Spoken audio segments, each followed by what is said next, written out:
Let it be a Nick and Jane, and let it be a Mr. Smith, a banker of Nick and Jane. They both keep their money in his bank. That's why we use the title Mr. Smith with respect. Nick really wants to buy, well, let's say Jane's bicycle, but he has no money. More precisely, he has money, but not enough, only $10, while Jane wants $100 for her precious bicycle. That's a problem. What should Nick do? Well, this bicycle is so desirable. He gives Jane his $10 as a deposit and asks plaintively not to sell the bike to anyone. He says that he will bring the rest of the money soon. At the same time, he runs to his bank, to the respected Mr. Smith, to get a loan for the missing $90. As ill luck, Mr. Smith has no money at this moment, but he knows perfectly about $10, which Nick gave to Jane. And where will Jane bring his money to? That's right. She will put these $10 in her lovely bank to the same Mr. Smith.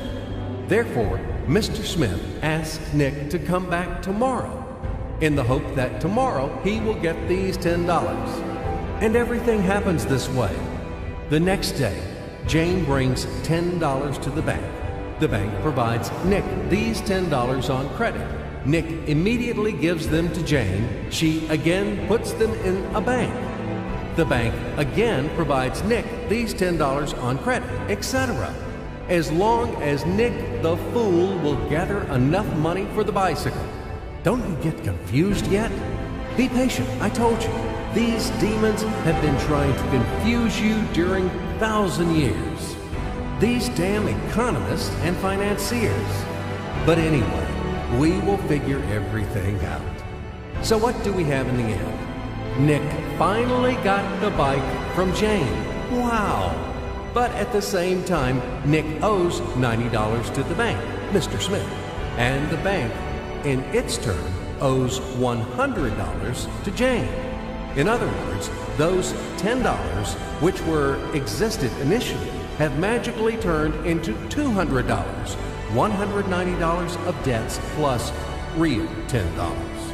But these $10 would also turn into $1,000, even in a million or a billion, if Nick would make a more expensive purchase. In this case, our $10 would make the increasing number of its cycles, circuits from hands to hands. That's it. So, what happens in today's world? SOS! It appears that banks also make money out of thin air and multiply them. Not only Fed can produce money, but banks either. In short, everybody can do this, except you and me. We are not in the business at this celebration of life. I would like to print or draw some money as well. In fact, these banks multiply money without any control. And we're still wondering why the banker lives better. What are naive fools are we? Now it is clear why. The one who produces the money, of course, lives better. But this is not enough. From this moment, poor Nick will never be able to repay his debts owed to the bank, no matter how hard he would work. Silly Nick doesn't know it yet, that he's in slavery to the bank, in credit bondage forever, because those $90, which he owes to Mr. Smith, do not exist in nature at all.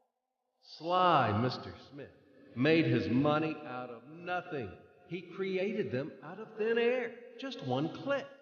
And $10 turned into $200. Yes, but you can object